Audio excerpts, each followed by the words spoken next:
वाले ये सुबह किया गया है, वो क्या कर रहे हैं, वो बरखा दत्त को इंटरव्यू दे रहे हैं।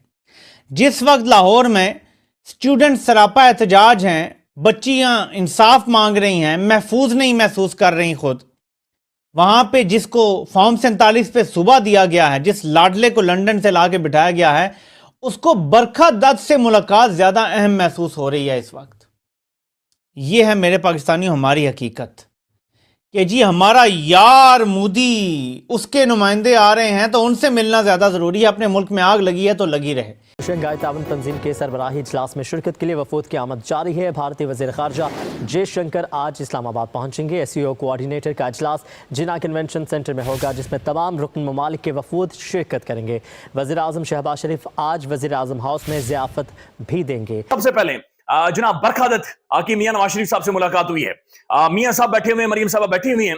उसके बाद बरखा दत्त ने बाकायदा से इंडियन मीडिया के ऊपर खबर चलवाई है, और खबर में जो बरखा दत्त कह रही है वो बड़ा इंटरेस्टिंग है। बरखा दत्त ये कहती है कि मैं मियां नवाज शरीफ साहब से जब मिली हूं, मियां साहब ने सबसे पहले ये कहा कि मैं तो इंडिया के साथ ताल्लुकात का बड़ा ख्वाह हूं जी, इंडिया के साथ तो बड़े अच्छे ताल्लुकात होने चाहिए हमारे। और दूसरी बात जो मियां साहब ने कही फौरी तौर पर, उनका बहुत अच्छा होता अगर मोदी जी भी पाकिस्तान के अंदर आ जाते।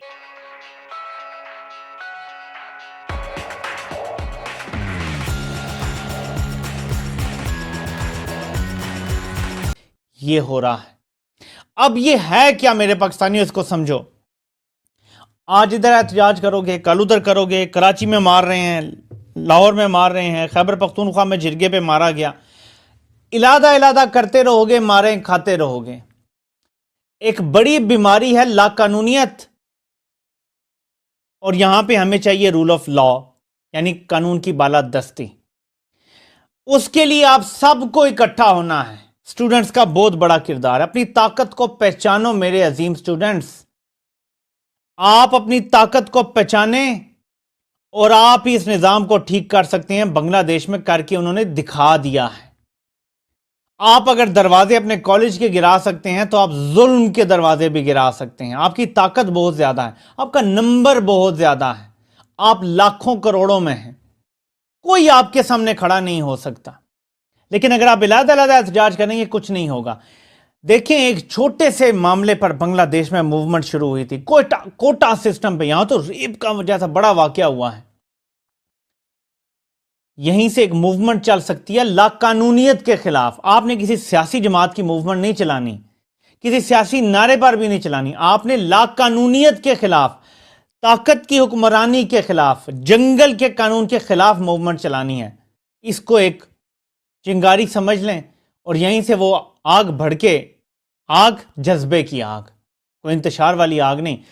और आप इस मरदूद मकरू बदनसीब हुकूमत की किस्मत देखें। यानी मुझे तो ऐसा महसूस हुआ मोदी हमारे चाचे का पुत्र है, मोदी हमारे मामे का पुत्र है कि मोदी भी पाकिस्तान आ जाता। यानी अजीब ढकोसला ड्रामा है पाकिस्तान के अंदर, जो हमेशा से।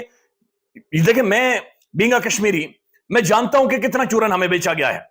जब भारत ने और इसी मोदी ने, नरेंद्र मोदी ने आर्टिकल 370 एब्रोगेट किया और कश्मीर के जो बहुत सारे खुसूसी हैसियत और मामला थे उन्हें सबोटाज किया, पाकिस्तान के अंदर यही पार्टी हमें बेचती रही, चूरन बेचती रही कि इमरान खान ने मुल्क बेच दिया, इमरान खान कश्मीर का सौदा करके आ गया है, इमरान खान ये करके आ गया, इमरान खान वो करके आ गया, ये इंडियन लॉबी का हिस्सा है, ये यहूदी लॉबी का हिस्सा है, ये फलानी लॉबी का हिस्सा है। और आज यानी उस दौरान सरीना वाले चौक में एक लगा दी गई थी जनाब, वो घड़ी लगा दी गई, और घड़ी पर लिखा जा रहा था जनाब कश्मीरी इतने अरसे से कर्फ्यू लगा हुआ, और ये सारी चीजें। और ये घड़ी के नीचे वो घंटा सा ऐसे ऐसे कर रहा था, ना तो घड़ी है ना उसके नीचे घंटा है, वो दोनों चीजें गायब कर दी गई हैं।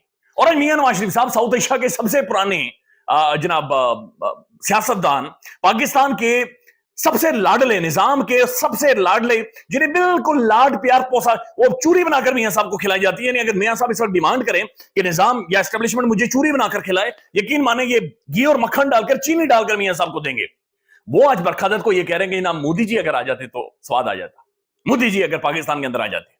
यानी खैर, हमें we have to be very much clear, हमारी पॉलिसी क्या है, हमारी स्टेट लेवल की रियासती पॉलिसी क्या है, हमने फॉरेन पॉलिसी और डिप्लोमेसी में किस तरफ जाना है। मैं जाती तौर ये समझता हूं, being a student of international relation, India के साथ हमारे ताल्लुकात ठीक होने चाहिए, बड़े तगड़े ताल्लुकात होने चाहिए। लेकिन ताल्लुकात ठीक करने में, ताल्लुकात बेहतर होने में और नीचे लगने में, नीचे लेटने में बड़ा फर्क होता है, बड़ा फर्क होता है। या फिर किसी बैनुल अक़वामी तसल्लुत के नीचे या पॉलिसी के नीचे आकर इंडिया की हेजमोनी को साउथ एशिया के अंदर तस्लीम कर लेना, ये एक अलग चीज होती है। लिहाजा ताल्लुकात होने चाहिए, लेकिन ताल्लुकात ज़ाहिर है एक बराबरी की सतह पर होते हैं। और आपको याद होगा कि जो इंडियन डिफेंस मिनिस्टर थे जिन्होंने बाकायदे से धमकी दी थी कि हम पाकिस्तान के अंदर घुसकर मारेंगे, ये वही सारे फ्राडी हैं, लेकिन जिनके बारे में मियां साहब आज ये कह रहे हैं कि अच्छा होता है अगर मोदी जी यहां पर आ जाते। ये गैर मामूली है। मियां साहब जब भी हुकूमत में आते हैं या मियां साहब के हवाले से जब भी डेवलपमेंट होती है पाकिस्तान में, कभी सज्जन जंदाल आ जाता है पाकिस्तान में, कभी नरेंद्र मोदी बगैर वीजे के पाकिस्तान के अंदर आ जाता है, और फिर अभी बरखादत और अभी भी मियां साहब शिकवा कर रहे हैं मेरा बड़ी वो मोदी भी आ जाता तो बेहतर हो जाता, मोदी का भी यहां पर होना चाहिए था। और जो बंदा अडयाला जेल के अंदर बंद है इमरान खान, उसके बारे में ये बयानियां कैसे बनाते हैं?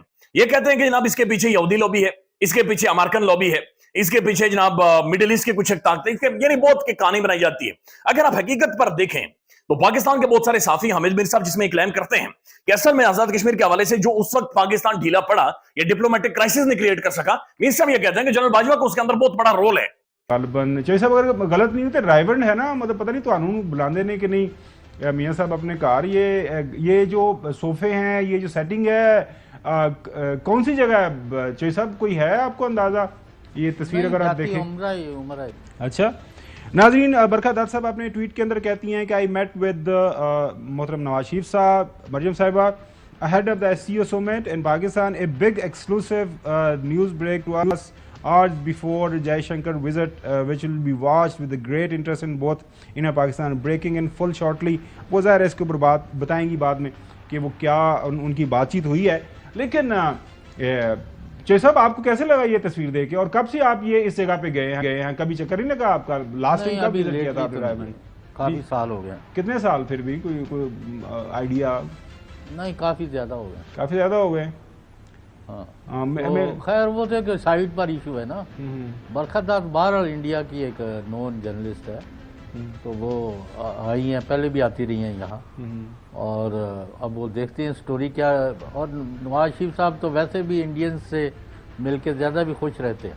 नहीं वो जाहिर है वो एक होता है, वहाँ से वो माइग्रेट किए हुए हैं। वैसे मेरे में ना ये स्टोरी करने का मकसद हसन पता क्या था? वो ये था कि यार मतलब आप हम भी जर्नलिस्ट हैं ना, हम किसी दिन हमें ले चले, हमें भी रायबन, हमें हमारा भी ये। मैं आज तक रायबन नहीं गया। क्यों? नेवर। कमाल है जिंदगी में आज तक कभी रायबन के घर या ये जो जगह है इनकी मैं कभी गया ही नहीं। क्यों हमें लेके मेरा क्या काम है?